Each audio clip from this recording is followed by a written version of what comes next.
E aí galera, tranquilo? Gotti aqui de novo com vocês. Bom, no vídeo de hoje a gente vai começar a estudar os gases, cara. Um tema super maneiro, super importante e que traz bastante coisa nova e interessante para a nossa forma de enxergar a ciência, nossa forma de enxergar a química. Então presta bastante atenção, são muitos conceitos, tá? Mas tenho certeza que você vai mandar bem. Então vamos seguir em frente. Vamos lá. Introdução, o que é o gás, né? Cara, gases são, na verdade, substâncias, né? Só que eles estão num estado físico diferente. Eu tenho líquido, tenho sólido e tenho gás. Qual a característica importante e diferente dos gases? Os gases, a gente classifica eles como um estado de menor agregação da matéria. O que significa isso? Significa que são moléculas que estão pouco juntas, né? Elas estão bem dispersas, bem separadas. E essa característica traz diversas propriedades físicas importantes para a gente. Algumas delas o gás ele não tem um volume definido. Como assim não tem um volume definido? Se você pega um gás dentro do recipiente, por exemplo, num balão, e fura esse balão, o gás ele vai se organizar de maneira a ocupar o volume do próximo recipiente que ele vai estar. Então, se você pega um balão, bota dentro de uma caixa, estoura o balão, esse gás que está dentro do balão tem o volume do balão, vai ter a partir de agora o volume da caixa, né? Então, o gás não tem um volume definido, ele tem o volume do recipiente onde ele está. Outra coisa interessante dos gases é que eles podem ser comprimidos ou expandidos, né? Você pode comprimir um gás ou expandir um gás, coisa que não funciona muito bem com sólidos e líquidos. Tranquilo? Então vamos seguir aqui. Próximo slide, teoria cinético-molecular. O que diz a teoria cinético-molecular? São umas características, propriedades dos gases que vocês precisam saber. Primeiro de tudo, os gases possuem um alto grau de liberdade. Como eu falei, ele tem uma pouca agregação. Essa agregação baixa se deve ao fato dele não possuir interações intermoleculares. O que isso significa? Significa que eles estão completamente livres. E esse grau de liberdade que eu disse ali, exatamente, eles estão livres para se movimentar aleatoriamente. Tranquilo? Essa movimentação aleatória dele, né, essa movimentação desordenada dele, faz com que a gente tenha outras propriedades, como por exemplo a pressão. O que é a pressão? A pressão imagina que os gases estão completamente loucos, se movimentando para todos os lados, e aí eles começam a bater na parede do recipiente onde ele está. Quanto mais batidas eu tenho na parede do recipiente, maior a pressão. Tranquilo? Essa pressão, né, essa quantidade de batidas que se dá na parede, ela está diretamente relacionada com a temperatura. O que é a temperatura? Temperatura é o grau de agitação dessas moléculas. Quanto maior a temperatura, mais agitadas estão essas moléculas. Tranquilo? E se essas moléculas estão mais agitadas, a chance delas se chocar com a parede, ou melhor, a frequência com que elas chocam pela parede é maior. Então isso tem como consequência aumentar a pressão. Tudo isso que eu falei para você, essa temperatura, ela não está a temperatura que a gente está acostumado, não é a escala Celsius que a gente usa no nosso dia a dia, e sim a escala de temperatura absoluta, que é a escala Kelvin. Ou seja, a gente tem uma escala de temperatura que diz do zero, quando a molécula não se movimenta, até, sei lá, o maior grau de agitação que ela pode ter. Esse é o grau de escala Kelvin. Show? Vamos lá, variáveis de estado. O que é uma variável de estado, cara? São propriedades que eu posso mudar e que afetam diretamente na característica do meu gás. Primeiro de tudo, pressão. Como eu falei para você, eu já defini o que é pressão, né? É a quantidade de vezes que o gás se choca contra a parede de um recipiente. Tranquilo? Lembrando que pressão, deixa eu anotar isso aqui, né? É importante, que pressão é uma relação física entre força e área. A pressão é a força sobre a área. Tranquilo? Então, se eu tenho um gás no recipiente pequeno, ou seja, se eu comprimo esse recipiente, eu diminuo a sua área. Então, eu, com certeza, tento aumentar a pressão. Tá? Qual a unidade de pressão, cara? A unidade no SI, do Sistema Internacional, é o Pascal, que equivale a 1 Nm².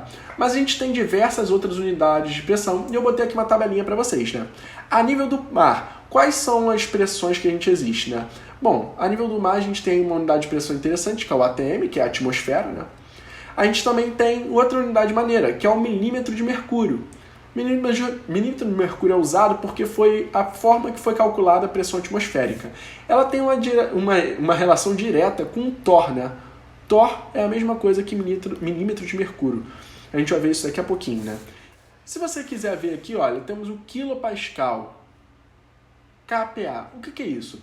1 quilopascal, ou melhor, 100 quilopascais, quilopascal é a mesma coisa que um ATM, ou melhor, aproximadamente um ATM. Tranquilo? E Um atm também equivale a 1 bar. Show de bola? Bom, vamos ver como que isso se aplica, né? Qual é a ideia disso? A ideia disso é que o primeiro cara a descobrir a pressão atmosférica, ou melhor, a tentar calcular a pressão atmosférica foi Torricelli. O que ele fez? Ele criou uma coluna de vidro e botou dentro dessa coluna o mercúrio, que é um líquido muito denso. E aí ele foi e selou uma das cavidades desse mercúrio e verteu ele sobre um pote cheio de mercúrio dentro. E percebeu que esse mercúrio descia uma quantidade, né? Se você perceber aqui, ó, isso aqui é tudo ar. Isso aqui é tudo ar. Por quê? Porque o mercúrio desceu. Tranquilo? E depois ele quis calcular qual é a altura da torre de mercúrio que ficou. E percebeu que tinha 76 centímetros. Que é a mesma coisa que 760 milímetros. Então, o que ele fez? Ele calculou agora a pressão atmosférica em relação a isso. Ele disse que a pressão atmosférica, ou seja, 1 atm, é a mesma coisa que 760 milímetros de mercúrio, pelo experimento que ele fez. Tranquilo? E aí você consegue ver, né? Thor vem de Torricelli.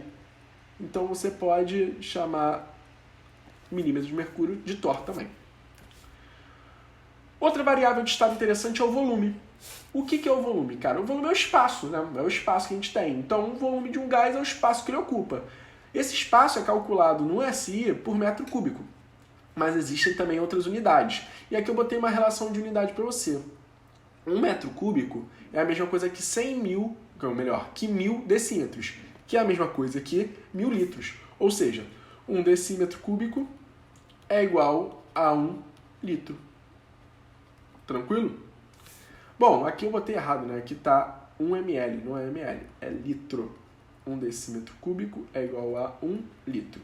E 1 litro é a mesma coisa que 1000 centímetros cúbicos, que é a mesma coisa que 1000 ml. Ou seja, 1 centímetro cúbico é a mesma coisa que 1 ml.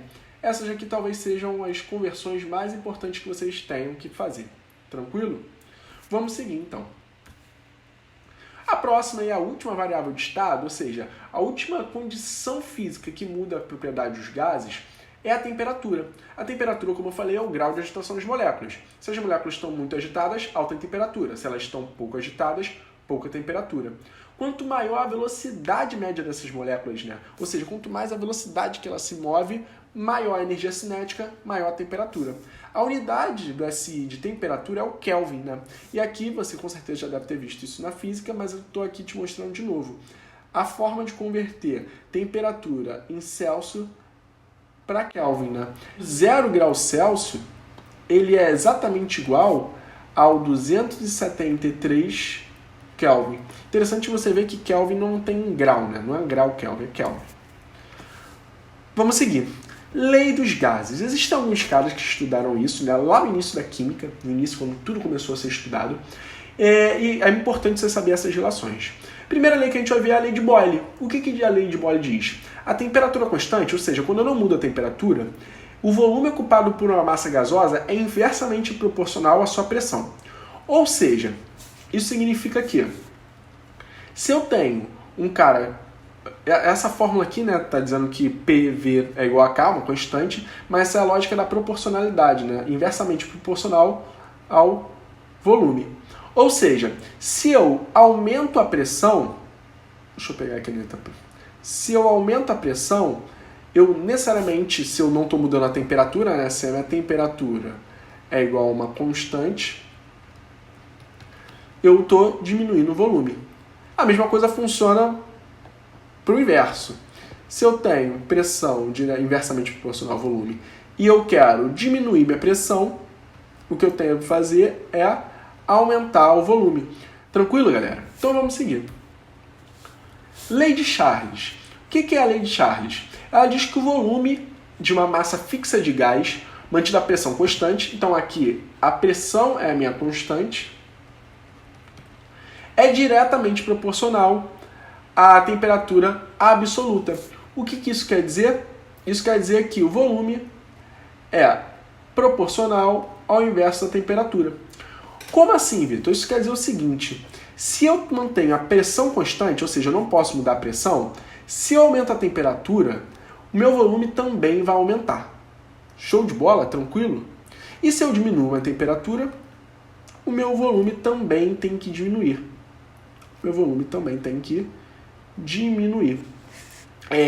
Essa lógica é importante, cara, por exemplo, muito para pneu de carro de corrida, né? Como assim?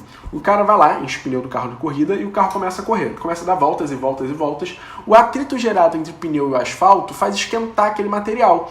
E o gás dentro dele esquenta e como o gás esquenta, ele expande. Por causa da lei de Charles. Se aumenta a temperatura, eu aumento o volume. Show de bola? Então, toda vez que um cara vai encher o pneu de um carro para a corrida, ele sempre bota a pressão menor do que ele deveria.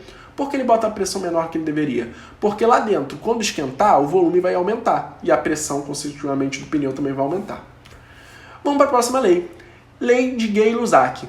O que diz a lei de Gay-Lussac? Diz que, mantida a massa de um gás e seu volume, ou seja, aqui a constante é o nosso volume, o volume aqui é uma constante, a pressão exercida pelo mesmo a pressão exercida pelo mesmo é diretamente proporcional à temperatura absoluta. O que isso quer dizer, cara? Quer dizer o seguinte, se eu aumento a pressão, eu aumento a temperatura. Show de bola? Isso faz sentido, né? Se você parar para pensar que temperatura é o grau de agitação das moléculas, né?